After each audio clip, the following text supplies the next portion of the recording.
Good evening and welcome to this evening's discussion in Knowledge in Your Pocket, the impact of social media, which is brought to you by Melbourne Conversations and Knowledge Week, both programs of the City of Melbourne. My name is Adam Turner. I'll be your moderator for this evening's event. In my day job, I'm a freelance technology journalist for The Age and the Sydney Morning Herald, and also write for many other technology publications. The format for this evening's event is quite straightforward. In a few minutes, I'll invite our four guests to come up and join me on stage, and I'll ask each of them to spend 5 minutes sharing their thoughts with us on the topic of social media, and particularly how it ties in with the rise of smartphones. As you can see, I have one here for demonstration purposes.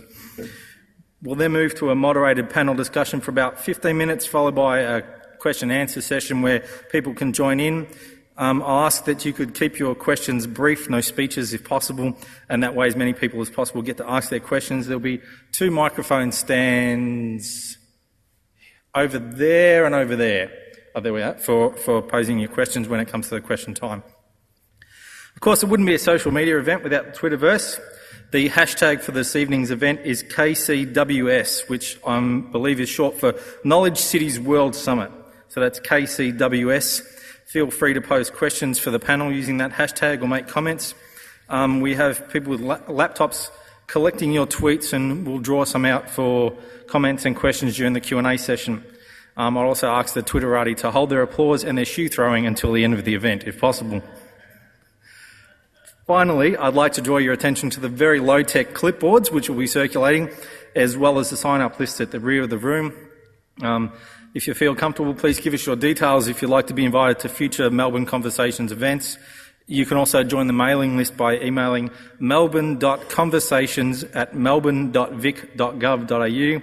That email address again, melbourne.conversations@melbourne.vic.gov.au, or you can call the City of Melbourne on 03 9658 9658. With the housekeeping out of the way, we get to the topic at hand. Tonight we've gathered to discuss the topic of smartphones and social media. Now, normally a speaker would ask you to turn off your phones at this point, but I realise that that's just not going to happen. The very thought of powering down our favourite shiny gadget and cutting ourselves off from the collective is enough to trigger a panic attack in a lot of people, I realise that.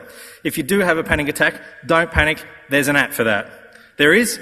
It's called Panic Attack Aid. I looked it up on iTunes. It costs $5.99, but there are no customer ratings at this point, so I'm not sure if anyone who purchased it survived long enough to write a review. So I can't necessarily recommend it, but it is there if you need it.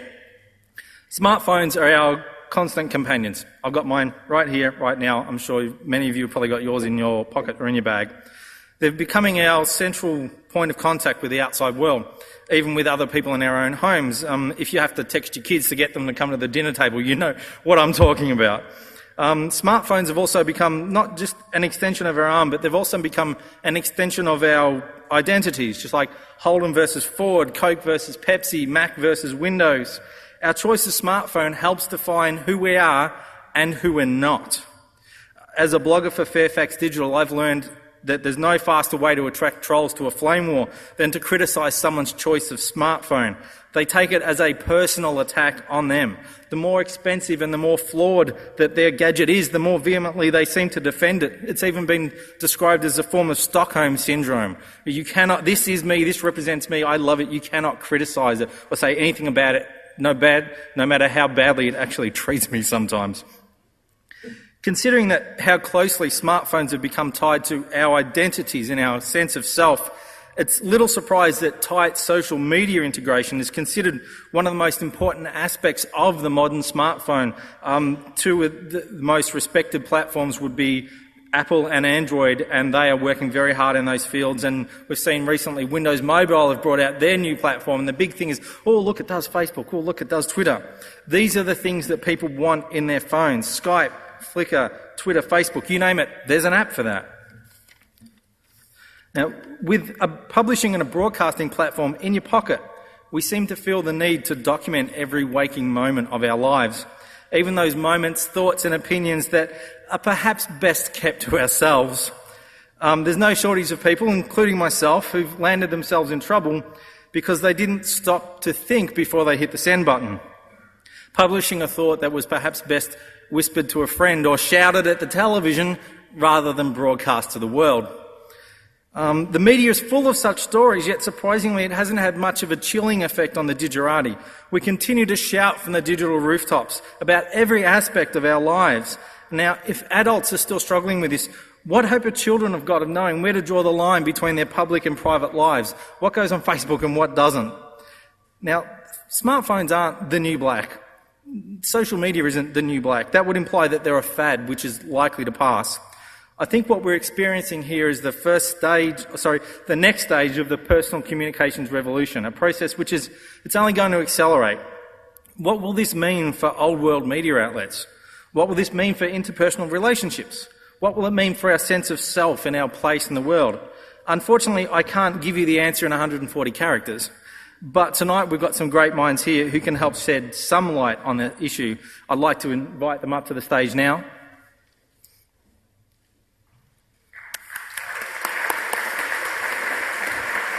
If you'd like to take your seat. James, don't go anywhere. I'd like to introduce our first panellist this evening, Dr. James Bradfield Moody. Dr. Moody, I'm going to stay formal even though I've known James for a while, is Executive Director Development at CSIRO, one of the world's largest and most diverse global research organisations. He's also the co-author of The Sixth Wave, How to Succeed in a Resource-Limited World, and is a regular panellist on the ABC television program The New Inventors. You go, yeah, I've seen that guy. That's where you've seen him before. Dr. Moody is on the Advisory Council of the Australian Bureau of Statistics and a board member of the Brisbane Institute. He is an Australian National Commissioner for UNESCO, was previously co-chair of the UN Environment Programme Youth Advisory Council and Executive Secretary of the Task Force on Science and Technology for the UN Millennium Development Goals. Please welcome Dr. James Moody.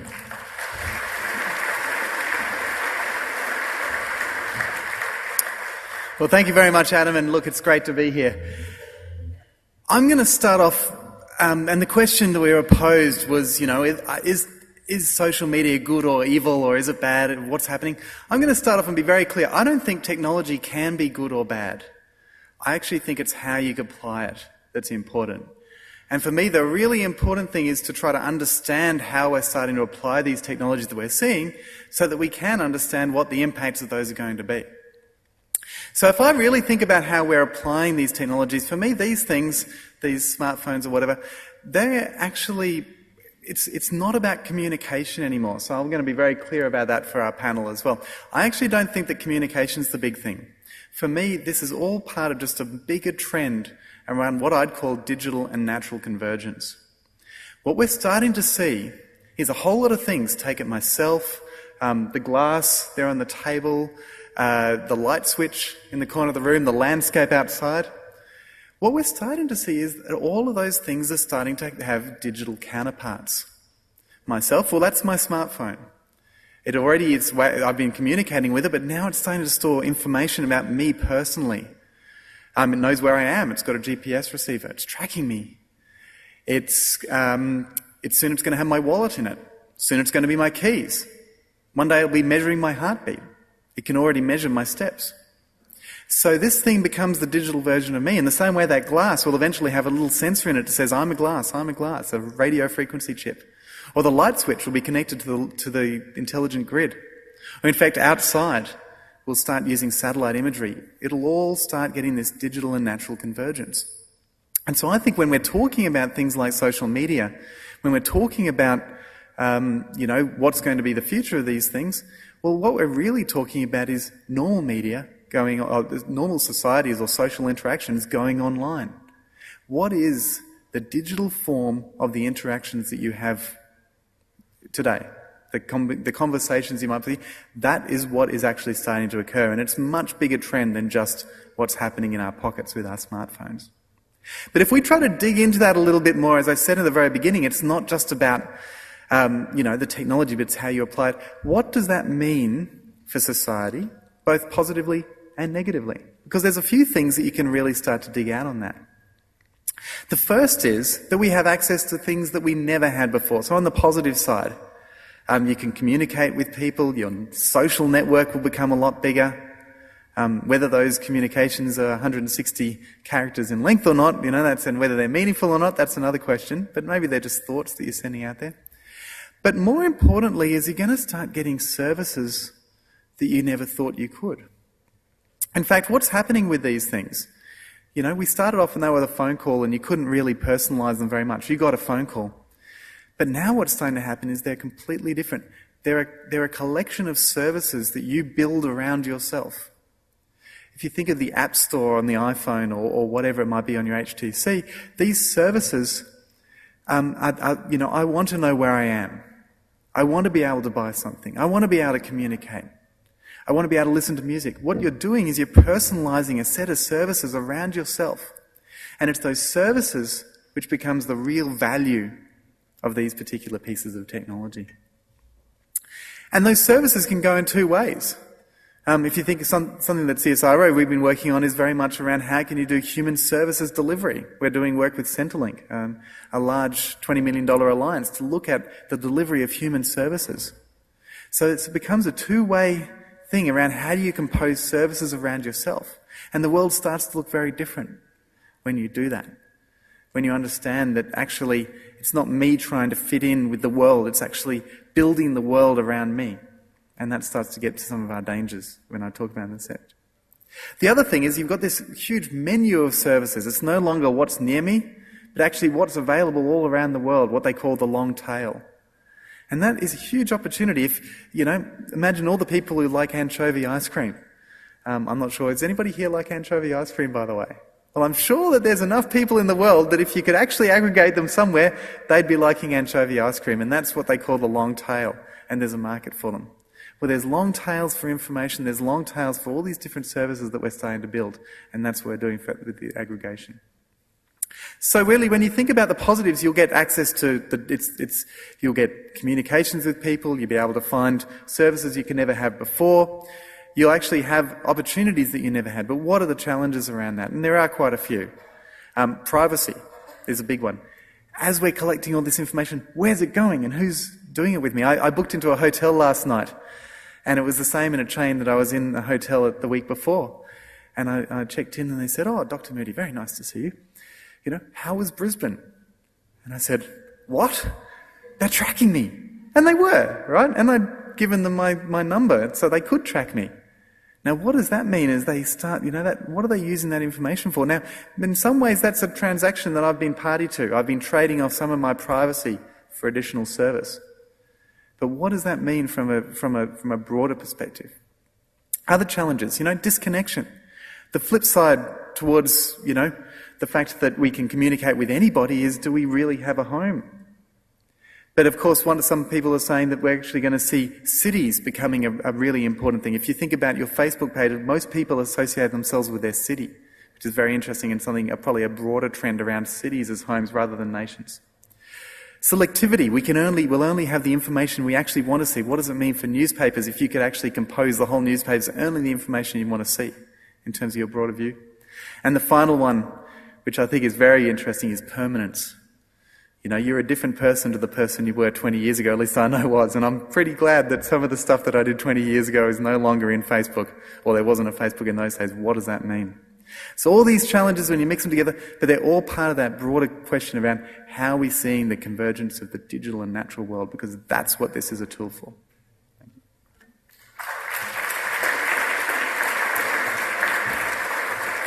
Thank you, Dr. Moody. I'd now like to introduce our next panellist, Professor Julian Thomas. Professor Thomas is Director of the Institute for Social Research and Professor of Media and Communications at Swinburne University of Technology, Melbourne. His work examines the past and futures of new communications technologies.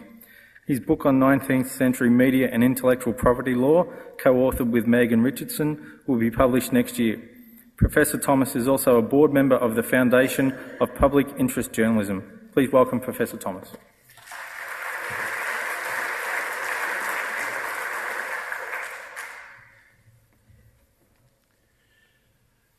Social media and social mobile media in particular, we know, are built upon some very successful new technologies. I agree with James that the technologies themselves are neither good nor bad.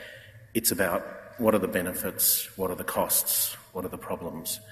One of the lines that is around the place about new technologies is that every successful new technology creates new kinds of accidents and new kinds of problems. And so when we're talking about, forwarding that email to the wrong people, hitting reply all, broadcasting that thought that you should probably have kept to yourself, we're talking about increasingly familiar, increasingly mundane and everyday information accidents.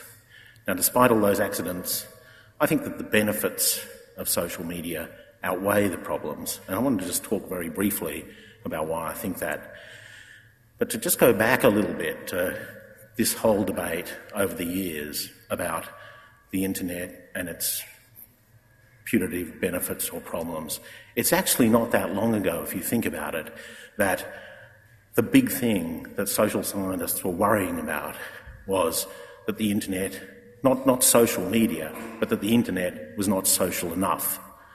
I don't know how many of you remember a kid from Narrawarren called Corey, who, you remember Corey? Corey became very famous very quickly. A colleague, Scott Ewing, of mine at the ISR at Swinburne reminded me about Corey today, and he said Corey became a media star because of what happened when he issued an open invitation to a party at his parents' place on his MySpace page a few years ago, and 500 people turned up and chaos ensued. So Corey created all sorts of problems with that, what we might now call an information accident. But he also actually changed internet studies completely, because we stopped worrying about whether the internet wasn't social enough, about whether it was making all these kids and people too isolated, it was depriving them of real experiences and real relationships, and we started worrying that it was too social. And that's really what we're talking about now. Is the internet too social? So now we're worrying about that knowledge that is in our pocket. Is it knowledge? Is it really knowledge, or is it just trivial content? Is it just data? Is it just information? Meaningless gossip? Are we worrying about who these friends are, who these new friends really are? Are they friends, or are they something else? So, just very briefly to address this question of where might we find the real value in social media now, two very brief ideas. I think it's right that the information in our pocket may not be knowledge. If we think about knowledge the way we traditionally have, as kind of durable, highly valued, accumulated understanding. But I don't think that means that a lot of that content is no more than just content or trivial information or ephemeral news, although of course it might well be. Some of these colleagues and some of my colleagues have argued this and spent some time researching it. It's actually quite important precisely because of the emotional content that it conveys, its emotional quality, and that's one line of argument. Another one that I'm interested in is a different way of thinking about it, which is that some of this information is what you could call social intelligence. So not information, not just information, and not knowledge, but let's call it social intelligence. A bit like that, the military or the political intelligence that we're familiar with. And we could call it's material information which has value, which is defined by a very specific context, a very specific time and a place. And that's where the mobility comes in. That's why the mobility is important. That's why the locational element of the place-based element of emerging social media, I think, is really interesting, because there's real value sometimes in knowing where you are exactly and what's around you, where your friends are, whether a cafe or a bookshop is really worth a visit. So that's one idea about the value that of social media, of knowledge in the pocket, is that it provides you with what we could call social intelligence. Now, let's turn to those friends, those strange new friends. Obviously, the quality of friendship matters a great deal sometimes.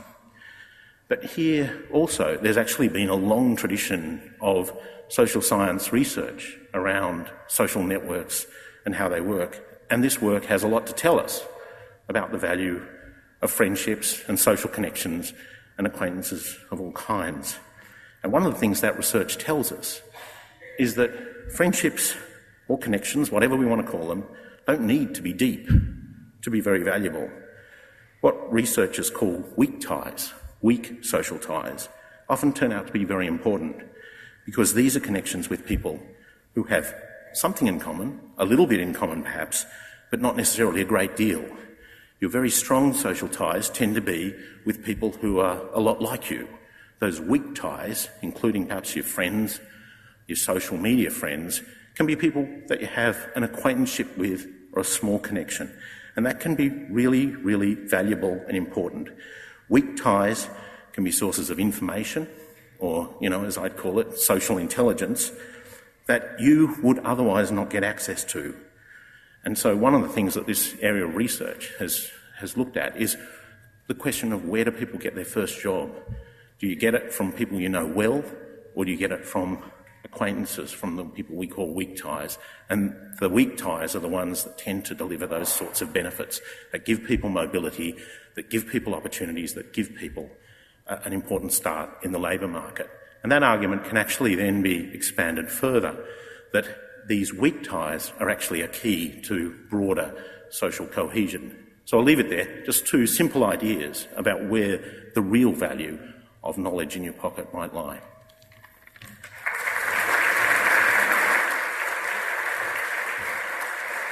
Thank you, Professor Thomas. I'd like to introduce our next panellist, Professor Sean Cubitt. Professor Cubitt is Professor of Media and Communications at the University of Melbourne and Honorary Professor of the University of Dundee. His publications include Time Shift, Videography, Digital Aesthetics, Simulation and Social Theory, The Cinema Effect and Eco-Media. He is the series editor for Leonardo Books at MIT Press. Professor Cubitt's current research is on public screens and the transformation of public space and on genealogies of digital light technologies. Please welcome Professor Cubitt.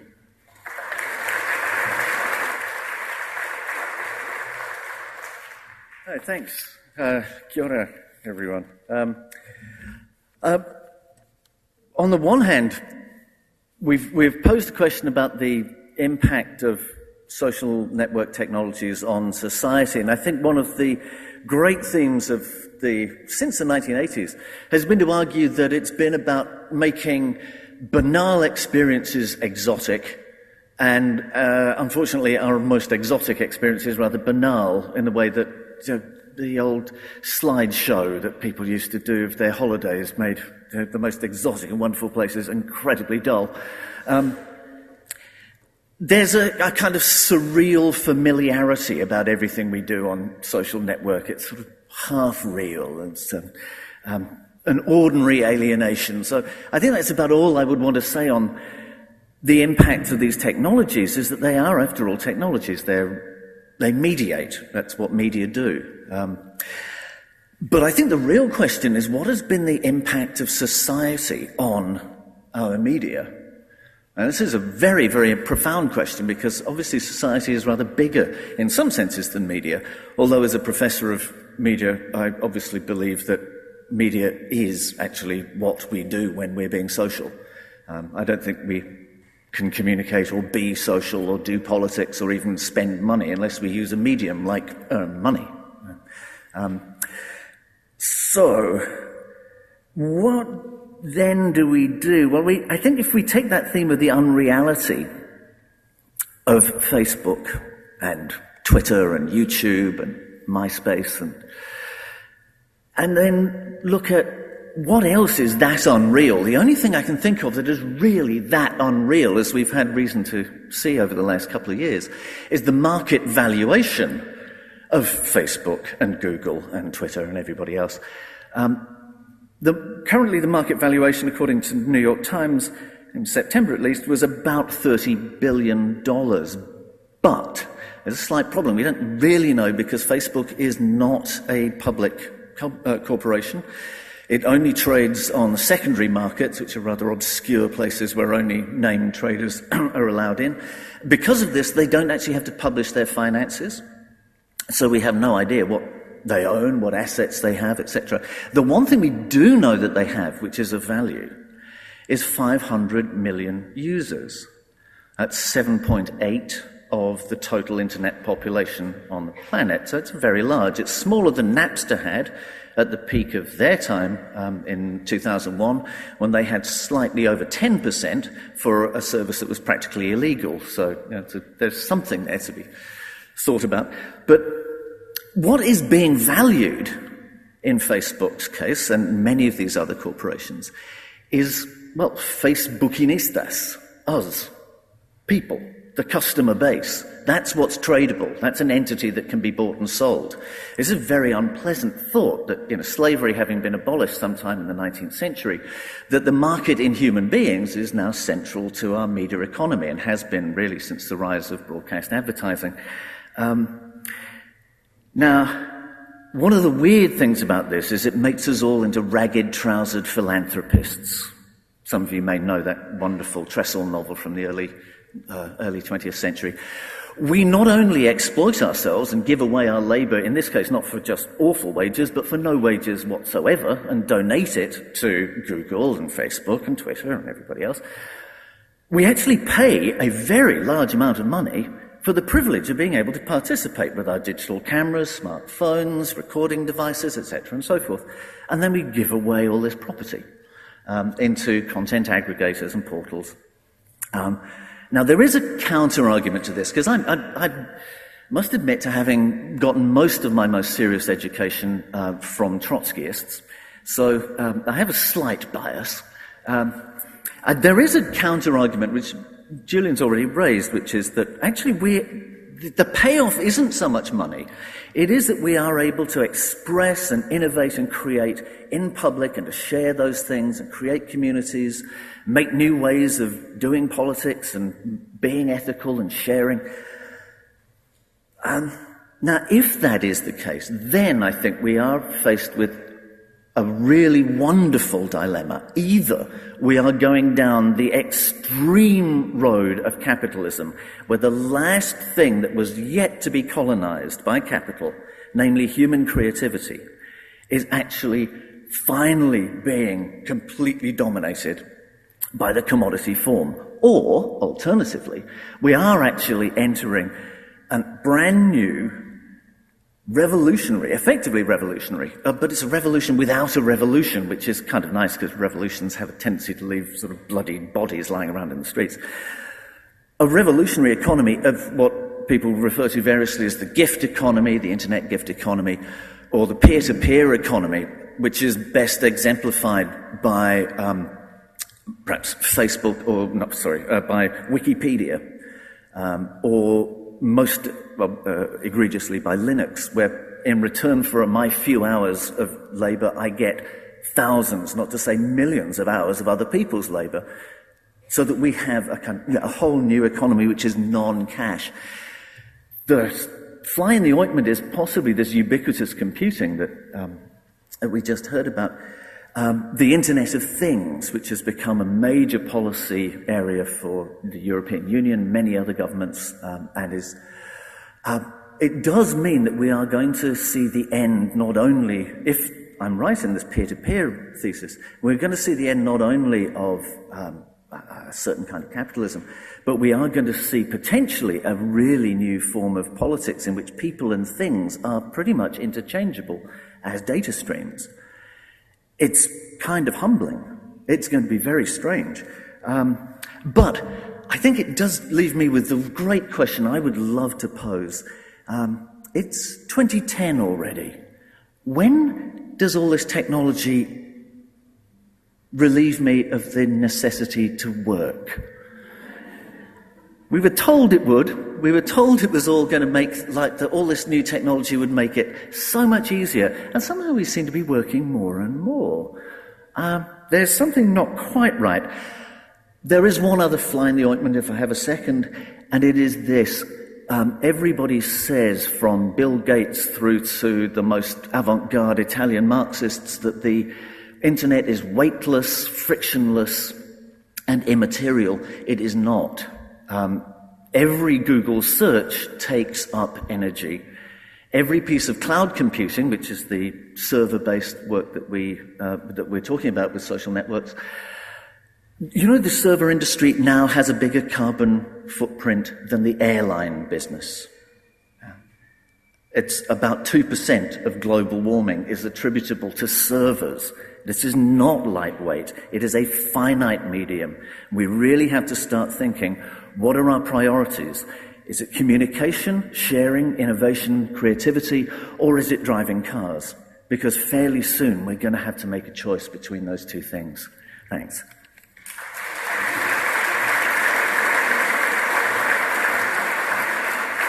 Thank you, Professor Cubitt. I'd now like to introduce our final panellist, Baroness Susan Greenfield, CBE. Baroness Greenfield is a Professor of Synaptic Pharmacology, where she heads a multidisciplinary research group as Director of the Institute for Future of the Mind at the University of Oxford. She was awarded a CBE as well as an honorary fellowship of the Royal College of Physicians in 2000, granted a non-political life peerage in 2001, and awarded l'Ordre National de la Légion d'Honneur, the Legion of Honour, as it's known also, in France in 2003. In addition, she has received 30 honorary degrees, including a Doctorate of Science Honours from Flinders University. In 2004 and 5, she was a Thinker in Residence Adelaide. In 2006, Baroness Greenfield became an Honorary Australian of the Year, and in 2010 she received the Australian Society for Medical Research Medal. Please welcome Baroness Greenfield.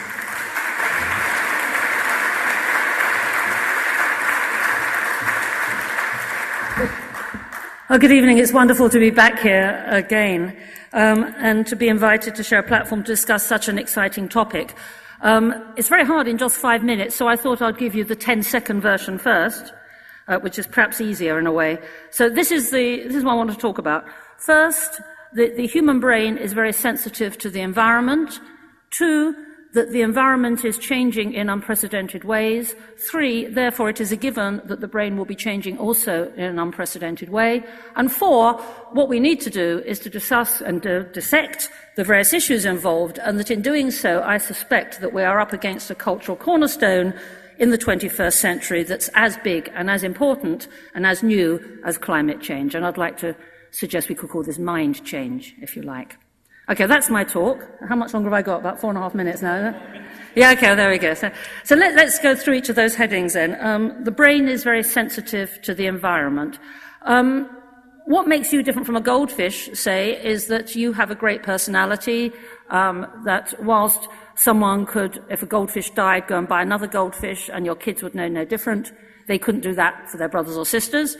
And that even if you're a clone, that's to say an identical twin, you have a unique brain, indeed a mind. And the reason is because the goldfish is very much tethered to instinct, to the stereotype dictates of the genes, whereas what human beings do par excellence, better than any other species, even though we don't run fast, we don't see particularly well, we're not strong compared to other species, what we do brilliantly, which is why we occupy more ecological niches than any other on the planet, is we adapt, is we learn. So even if you're a clone, an identical twin, you have a unique brain because of the connections between your brain cells, which are forged and strengthened and shaped by, guess what, your individual experience. And if you have an individual experience, this is what makes you an individual.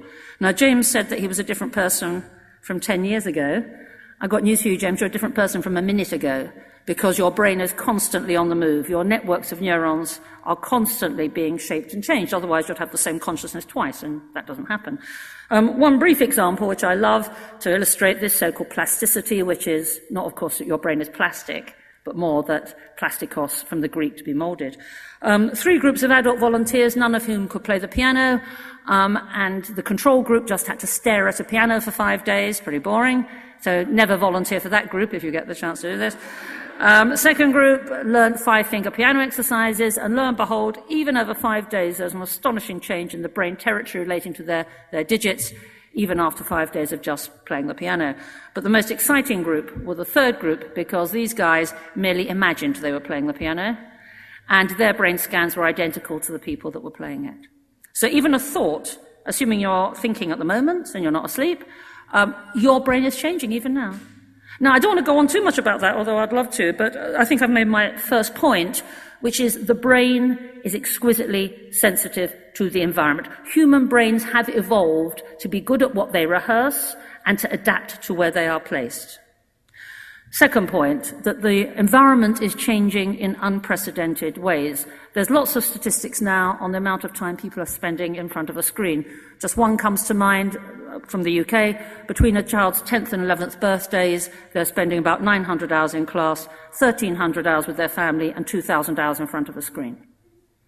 So it is a given. It is a given the brain will change. We're no longer debating will the brain change or not. It is a given the brain. The big question is how is it changing and is it good or bad? Now, I would suggest that this environment that we're in is a very complex one. Someone once said, for every complex situation, there's always a simple answer and it's always wrong. And therefore, I think it is, I agree with some of the other speakers, with James, it's naive to say is it good or bad. That's not the issue. We've moved beyond that now. And I'd like to think that rather than ask simplistic questions like that, what we really need to do now is dissect out the complexity of the situation and take it bite by bite, step by step. So let's just briefly think of three, and I'll give, again, just some examples. The first is the use of search engines and what people call knowledge. And sometimes they call it information. And my first plea is that please let's not confuse these two terms. They're both valid, they're both important, but they ain't the same. Information is what you can access easily and readily and increasingly in profusion from the screen. But that is not knowledge. What is the difference between information and knowledge? I would suggest that knowledge is when you take facts and you join them up. You develop principles. When you relate one fact to another in a conceptual framework, and it is that relating of one thing to another, I would suggest, that is meaning or significance. And by relating one thing to something else, I would suggest that is understanding. Again, one example, I used to torture my small brother when he was 3 and I was 16, and the torture took the form of him being forced to learn Shakespeare by heart by me, so I could show off this little parrot brother I had. And one of the things he had to learn was in Macbeth, you may know it, out, brief candle, life is but a poor player that struts and frets his hour upon the stage and then is heard no more. Now, of course, at 3 years old, he learnt that very quickly, and if you said, what does this mean? He'd say, well, if you have a candle and you blow it out, it goes out. He could not have grasped that was a metaphor for death. He was, after all, 3 years old at the time. So you can see that understanding something is seeing one thing in terms of something else, and that doesn't come automatically with the fact that you just glean. So this notion of meaning or significance is placing things in a context, and that can also be a temporal context of having a past and a future. So, for example, if you play a computer game to rescue the princess, I submit that the princess doesn't mean much to you. You don't care about her at all. Whereas if you read a book, you care about the princess because she's got a past, a future, a narrative, she's got relationships, she's embedded, she has a meaning or a significance she doesn't have as an icon. So this notion of significance and meaning, I think, is very important. And it's been pointed out recently by someone called Nicholas Carr in terms of information processing. If one rehearses skills in front of the screen, that is what you'll become good at, because that's what brains do. And the things you'll become good at is having your attention drawn to the screen, but then fragmented. It's very rare on a screen you have a single thing. What you have are hypertexting, and you have adverts, and you have different options for you to click on, perhaps analogous a little to when you're driving. So you have fragmented inputs, and you have to evaluate very quickly within a quick time scale what the best one to respond to is. This is called working memory. It's a very efficient and important mental skill. It's the one that would account for performance in IQ tests, for example. It might account for why IQ scores are going up. So a pulse might be, that's good IQ scores. But as the man who pointed this out first, Stephen Johnson, said, just because you have an increase in IQ scores, we haven't seen an increase in insight into the economic situation, or into the writing of novels, or into understanding history or literature, or understanding anything come to that. So the whole issue is that on the one hand you have advanced or fast or improved information processing skills, but that is not the same as knowledge understanding. Again, a dichotomy could call it the machine versus the garden, as someone else has said. Both are important, but the more you rehearse one, the more you'll neglect the other. Next thing, very quickly, is gaming. I think it's a very, very, very dangerous lesson for a kid to learn that actions don't have consequences. And if you have prolonged exposure and spend a lot of your free time, most of your time, playing games, then when someone is dead, they can just become undead again. You live in a sort of Tom and Jerry world where your notions of risk are changed or distorted, because we know in real life things can't be undead, they can't be undone. They can be apologized for, they can be compensated, they can be offset, they can have alternative things happen, but you cannot undo what has happened. Life is irreversible, events are irreversible. And if you don't learn that, then it may account for why one sees some of the things one does in terms of what people put on YouTube, in terms of, for example, the bullying of people, because it suggests that they're living in a Tom and Jerry world, almost an autistic world, where you can't understand what other people are feeling, where they have no meaning because they have no permanence. So that then brings on to social networking. As some of you may be aware, when you first meet someone face to face, 55% of the impact that you have on them is eye contact. And we all know that you have to get that right. If you stare someone in the eye too long, they get freaked. If you don't look them in the eye at all, they get freaked. And the amount of eye contact you have will depend very much on how close you are to someone, and so on. Ditto touching them, where you touch them on their body, if you touch them at all, whether it's shaking hands or patting them on the back or giving them a hug. All these things are learnt as very sophisticated and subtle cognitive skills that we acquire to establish relationships with people. So that's 55%, and then you have voice tone is 33%, not to mention touching and pheromones, the sneaky chemicals. And none of those things are available on Facebook. Eye contact, body language, touching, and smell, not available. So if you are spending all your time communicating to your 900 friends, hi, how are you are not rehearsing those other things. And if you do not rehearse those things, you will not be good at them. So that when you are, heavens, face to face with a real person in 3 dimensions, you're going to feel not very comfortable. I mean, it's bad enough, let's be honest, anyway, sometimes talking to people. For us baby boomers, it's bad enough. So imagine if you haven't rehearsed those. Have I got to stop soon, yeah? So just to summarise, because the chairman's doing semaphore. He's doing eye contact with me, so I know I've got to shut up. These issues are complex. We've just scratched the surface. Perhaps we'll explore them this evening in greater depth. I don't want to come across as the grumpy Luddite, but I do want to come across as saying that we have these exciting technologies that have enormous promise, but enormous threats. We are in totally uncharted waters, and I don't think we should be complacent that we're inviolate and that everything's just great. We shouldn't be doomed and think that we're going to hell in a handcart and we'll just sort of shrug. People have said these about the climate change issues as well. What we must do is take the technology in our hands. It is our slave, not our master. But biggest question of all is what do we want to do with it? Thank you very much.